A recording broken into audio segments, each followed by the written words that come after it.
Bonjour tout le monde. Bienvenue sur la chaîne Prophétie biblique Histoire oubliée. Mon nom c'est Patrick, puis si jamais vous voulez me suggérer de commenter sur un passage spécifique ou si vous avez des questions ou des commentaires, vous pouvez m'écrire au courriel qui apparaît dans mon vidéo. J'aimerais préciser que mon but avec ces vidéos-là, c'est pas de créer de la confusion chez les auditeurs. Mon approche des Écritures et mon interprétation des Écritures est très différente des interprétations traditionnelles. Mais mon but ultime, c'est de nous amener à marcher dans les promesses acquises par Jésus pour qu'on puisse explorer ensemble la terre qui nous a été promise, puis qu'on puisse vivre une vie où coule le lait et le miel. Alors, parfois, il faut démolir des idées préconçues, puis se mettre à comprendre la parole de Dieu autrement pour pouvoir aller plus loin. Aujourd'hui, c'est un sujet puis un passage qui me tient vraiment à cœur. Je pense qu'on va avoir vraiment du plaisir à explorer ça ensemble. On va voir Apocalypse 21, puis le titre de mon vidéo, c'est Viens, je te montrerai l'épouse. On va commencer par lire le passage ensemble et ensuite on va pouvoir euh, commenter dessus.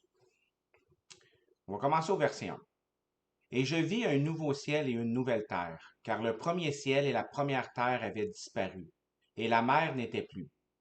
Et moi, Jean, je vis la sainte cité, la nouvelle Jérusalem qui descendait du ciel d'auprès de Dieu, préparée comme une jeune mariée qui s'est ornée pour son époux. Et j'entendis une grande voix du ciel disant, Voici le tabernacle de Dieu est avec les hommes, et il habitera avec eux, ils seront son peuple, et Dieu lui-même sera avec eux, et il sera leur Dieu. Et Dieu essuiera toute larme de leurs yeux, et la mort ne sera plus, et il n'y aura plus ni deuil, ni cri, ni douleur, car les choses précédentes sont passées. Et celui qui était assis sur le trône dit, Voici, je fais toutes choses nouvelles. Et il me dit, Écris, car ces paroles sont véritables et fidèles. Il me dit, C'est fait. Je suis l'alpha et l'oméga, le commencement et la fin. Je donnerai gratuitement de la fontaine d'eau vive à celui qui a soif. Celui qui vaincra héritera toutes choses, je serai son Dieu, et il sera mon fils. Mais les peureux, les incrédules, les abominables, les meurtriers, les prostituées, les sorciers et les idolâtres et tous les menteurs auront leur part dans le lac qui brûle avec du feu et du soufre, ce qui est la seconde mort. Et l'un des 7 anges, qui avait eu les 7 coupes pleines des 7 dernières plaies, vint à moi et me parla en disant, Viens, je te montrerai l'épouse, qui est la femme de l'agneau.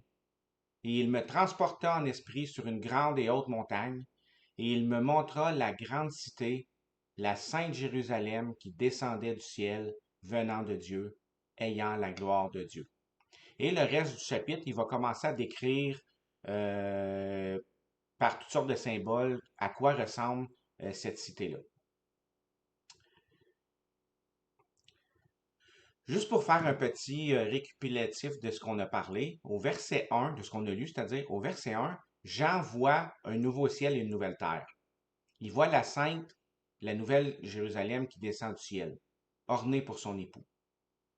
Au verset 9, il y a un des 7 anges qui vient à Jean et qui lui dit, Viens, je te montrerai l'épouse qui est la femme de l'agneau.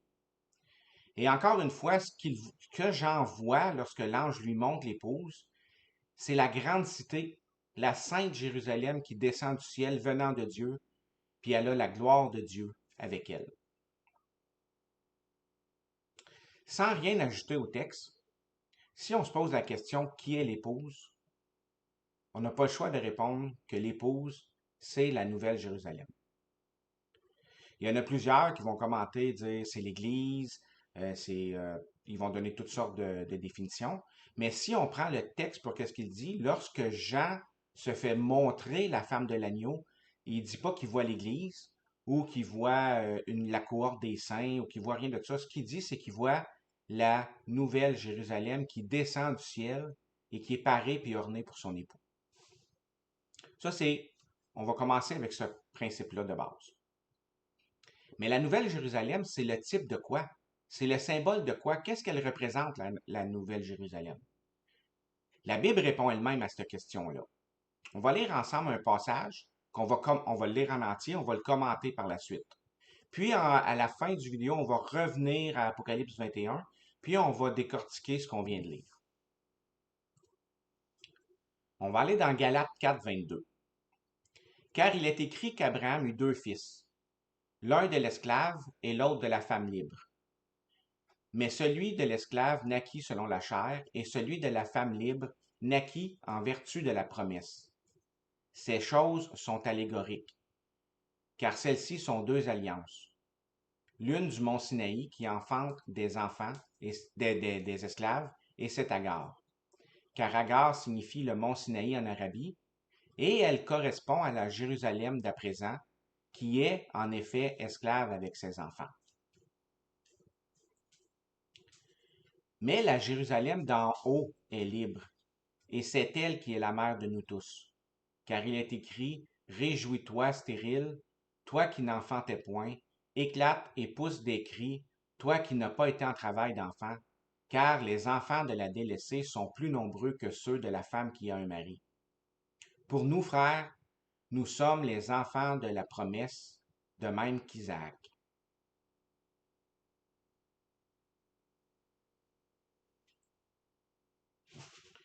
Mais comme alors celui qui était né selon la chair persécutait celui qui était né selon l'esprit, il en est de même maintenant. Néanmoins, que dit l'Écriture? Chasse l'esclave et son fils, car le fils de l'esclave ne sera point héritier avec le fils de la femme libre. Or, frères, nous sommes les enfants, non de l'esclave, mais de la femme libre. Alors, c'est vraiment un texte où il y a beaucoup de choses qui sont dites là-dedans, mais on va commencer à les décortiquer ensemble. Alors, au verset 22, ça dit, il est écrit qu'Abraham eut deux fils, un de l'esclave et l'autre de la femme libre. Donc, on parle des, des deux fils et des deux femmes d'Abraham. Ismaël, qui est né par Agar, puis Isaac, qui est né par Sarah. Agar qui était l'esclave et Sarah qui était la femme libre.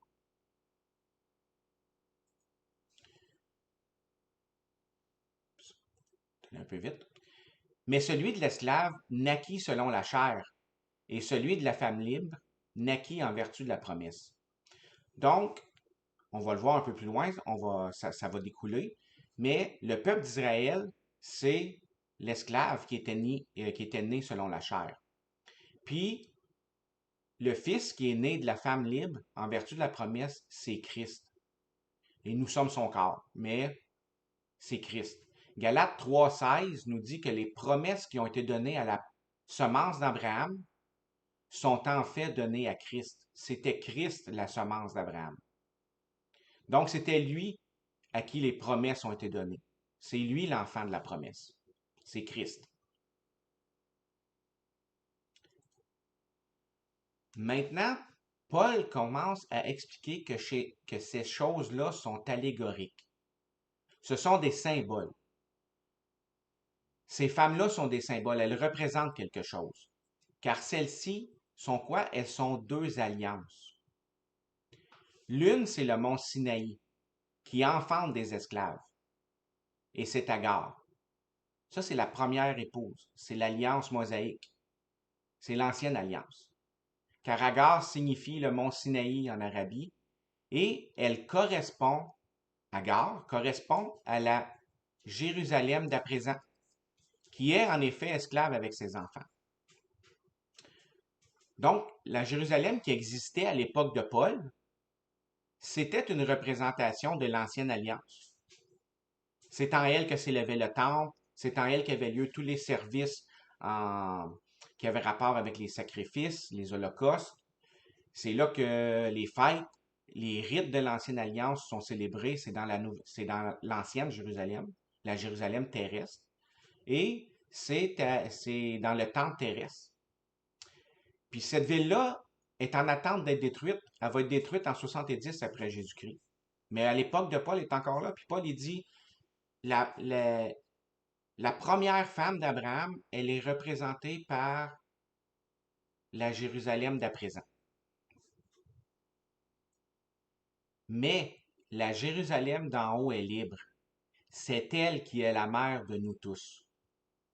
Donc, Paul décrit les deux femmes d'Abraham comme représentant deux alliances. Puis ces alliances-là sont représentées par la Jérusalem terrestre et la Jérusalem céleste. La nouvelle alliance, c'est l'épouse qui est parée pour son époux d'Apocalypse 21.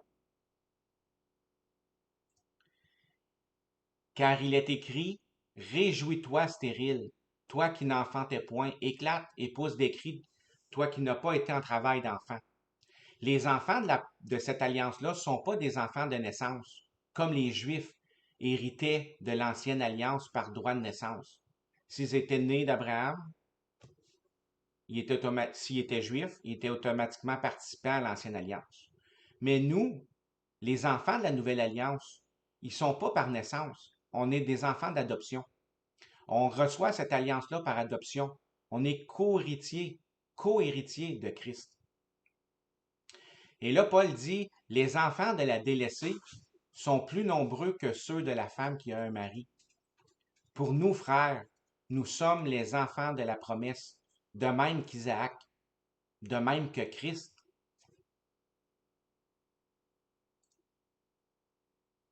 Et là, il dit, mais comme alors celui qui était né selon la chair persécutait celui qui était né selon l'esprit, il en est de même maintenant. Les Juifs, ils avaient rejeté Christ. Puis, en voulant garder l'ancienne alliance, ils persécutaient les enfants de la nouvelle alliance. À cette époque-là, les deux alliances cohabitaient. Jérusalem n'avait pas été détruite. Le temple était encore en opération. Les fêtes juives étaient encore célébrées à Jérusalem. Alors, les deux cohabitaient, les croyants, ceux qui adhéraient à la nouvelle alliance, et les participants de l'ancienne alliance cohabitaient ensemble à cette époque-là. Puis un était persécuté par l'autre. Mais Paul ajoute, néanmoins, que dit l'Écriture? Chasse l'esclave et son fils, car le fils de l'esclave ne sera point héritier avec le fils de la femme libre. En 70 après Jésus-Christ, l'esclave, l'ancienne alliance, la Jérusalem terrestre, représentée par Agar, la première femme, pas la première, mais la femme qui a donné un enfant à Abraham selon la chair, elle a été chassée, elle aussi. Jérusalem, le temple, les enfants de cette alliance-là, qui étaient dans Jérusalem à ce moment-là, en 70, ont tous été détruits. Ils ont été détruits par Dieu. Dieu a utilisé Titus puis l'armée romaine pour chasser l'ancienne alliance, pour l'effacer, pour l'enlever. Puis là, Paul dit, ah frère, nous sommes les enfants non de l'esclave, mais de la femme libre. Donc, on est les enfants de la nouvelle alliance, la nouvelle Jérusalem, adoptés. On a été adoptés par la nouvelle alliance en Christ. La nouvelle Jérusalem est déjà là. Alors l'auteur d'Hébreux nous dit, or, vous ne vous êtes pas approchés de la montagne qu'on pouvait toucher avec la main et qui était embrasée par le feu, ni de la nuée épaisse, ni des ténèbres, ni de la tempête, ni du retentissement de la trompette, ni du bruit des paroles qui fut tel que ceux qui l'entendirent prièrent que la parole ne leur fût plus adressée. Alors, on est en train ici de citer l'inauguration de l'ancienne alliance au mont Sinaï. Dieu avait dit, vous ne pouvez pas vous approcher de la montagne parce que vous allez mourir si vous y touchez. Mais là, cette montagne-là, sur la montagne, il y a eu toutes les manifestations qui sont décrites là. Puis les gens, quand ils ont entendu Dieu parler, les Israélites, ils ont dit à Moïse, non, on veut que ça soit toi qui nous parle, que ce soit plus Dieu parce qu'on a trop peur. Alors c'est de ça que l'auteur d'Hébreux nous parle. Et juste après, il nous dit, mais vous vous êtes approchés de la montagne de Sion, de la cité du Dieu vivant, de la Jérusalem céleste. Alors, c'est la nouvelle alliance du passage précédent qu'on s'est approché. Puis c'est elle qui est l'épouse du chapitre 21 de l'Apocalypse. On va retourner voir le passage dans l'Apocalypse, Puis on va le lire et le commenter avec ces nouvelles lunettes-là qu'on vient d'acquérir. C'est vraiment intéressant, c'est vraiment un sujet que j'aime, là, vraiment. Là, ça va être vraiment le fun de passer à travers ça. Et je vis un nouveau ciel et une nouvelle terre, car le premier ciel et la première terre avaient disparu et la mer n'était plus. Et moi, Jean, je vis la sainte cité, la nouvelle Jérusalem qui descendait du ciel d'auprès de Dieu, préparée comme une jeune mariée qui s'est ornée pour son époux. Alors Jean voit un nouveau ciel, une nouvelle terre, parce que le premier ciel et la première terre avaient disparu. La mer n'était plus. Les choses anciennes ont été remplacées par des nouvelles. La loi a laissé place à la grâce. Le temple est détruit. Maintenant, les adorateurs adorent en esprit et en vérité. C'est fini les sacrifices pour les péchés à Jérusalem. Christ s'est offert une fois pour toutes. Jean voit la nouvelle et la sainte Jérusalem qui descend du ciel, ornée pour son époux. C'est la nouvelle alliance. Elle est enfin là, parfaite, annonçant les choses les meilleures. Elle est telle. Jean, il la voit, puis après ça, il va la décrire, il va dire, elle est tellement belle, elle est ornée, et parée d'or, et pleine de pierres précieuses. Évidemment, c'est les promesses qu'on a en Christ. Au verset 3, il continue en disant, et j'entendis une grande voix du ciel disant, voici le tabernacle de Dieu est avec les hommes, et il habitera avec eux, et ils seront son peuple, et Dieu lui-même sera avec eux, et il sera leur Dieu. Jean y entend une grande voix du ciel qui dit que le tabernacle de Dieu est avec les hommes. C'est nous, on est le temple de Dieu. Là, Jean nous voit, puis il dit Dieu va habiter avec eux, puis il va être son peuple. C'est fait. Dieu est déjà là. Habite déjà avec nous. Dieu lui-même sera avec eux, il sera leur Dieu. C'est fait. Dieu est avec nous. Et on est son temple. On va continuer. Et Dieu essuiera toute larme de leurs yeux, et la mort ne sera plus, et il n'y aura plus ni deuil, ni cri, ni douleur, car les choses précédentes sont passées. Et celui qui était assis sur le trône dit, voici, je fais toutes choses nouvelles. Puis il me dit, écris car ces paroles sont véritables et fidèles. Alors, dans cette nouvelle alliance-là, c'est Dieu notre consolateur. Dieu est déjà notre consolateur. Il a déjà vaincu la mort, puis il a mis en évidence la vie. Il nous a ressuscités avec Christ. Il nous a donné la vie éternelle. Il a porté nos souffrances. Il s'est chargé de nos douleurs. Il a fait de nous des nouvelles créatures qui appartiennent à un monde nouveau, le royaume de Dieu. Puis ce royaume-là, il n'est pas de ce monde, mais on est participant à ce royaume-là, déjà. Dans 2 Corinthiens 5, 17, Paul dit, si donc quelqu'un est en Christ, il est une nouvelle créature. Les choses anciennes sont passées, voici toutes choses sont devenues nouvelles. C'est drôle, il répète quasiment mot pour mot le texte qu'on est en train de lire. Au verset 6, il dit, c'est fait, je suis l'alpha et l'oméga, le commencement et la fin. Je donnerai gratuitement de la fontaine d'eau vive à celui qui a soif. Celui qui vaincra héritera toutes choses. Je serai son Dieu et il sera mon fils. On a, il faudrait vraiment faire des gros détours pour dire que ça, c'est pas accompli. Jésus s'est écrié lui-même, si quelqu'un a soif, qu'il vienne à moi et qu'il boive. Et puis il a dit aussi que celui qui boit de l'eau que je lui donnerai n'aura plus jamais soif. Ça serait dur aussi de prouver qu'on n'est pas déjà des enfants de Dieu, qu'on n'est pas déjà ses fils et ses filles. Alors, ce verset-là, il est accompli lui aussi. Ça serait difficile de dire que tout ça, c'est à venir puis que c'est pas encore accompli. On a la vie éternelle. Christ est notre consolateur et il nous donne la vie en abondance. Il nous donne l'eau de la vie. Puis, il nous appelle ses enfants. Mais les peureux, les incrédules, les abominables, les meurtriers, les prostituées, les sorciers, les idolâtres, tous les menteurs auront leur part dans le lac qui brûle avec du feu et du soufre, ce qui est la seconde mort. Donc, on voit ici que les incrédules, les méchants, les rebelles, qui n'ont pas part à cette alliance-là, ou qui rejettent cette alliance-là, ben, ils ont part ou ils vont avoir part au jugement.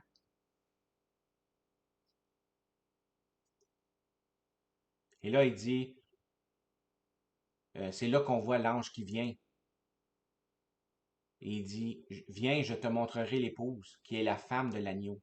Et il me transporta en esprit sur une grande et haute montagne, et il me montra, quoi, la grande cité, la sainte Jérusalem. La Jérusalem qui est une allégorie de l'alliance qui descendait du ciel, venant de Dieu. Puis cette alliance-là est porteuse de la gloire de Dieu. L'ange monte à Jean l'épouse, la femme de l'agneau. Il voit là la nouvelle Jérusalem, l'alliance si grande, si parfaite, qui descend du ciel venant de Dieu, qui porte la gloire de Dieu en elle. Les versets qui suivent vont donner une description symbolique, on ne parlera pas de ça aujourd'hui, mais ils vont donner une description symbolique de la grandeur et de la gloire de cette alliance-là qui a été préparée pour nous.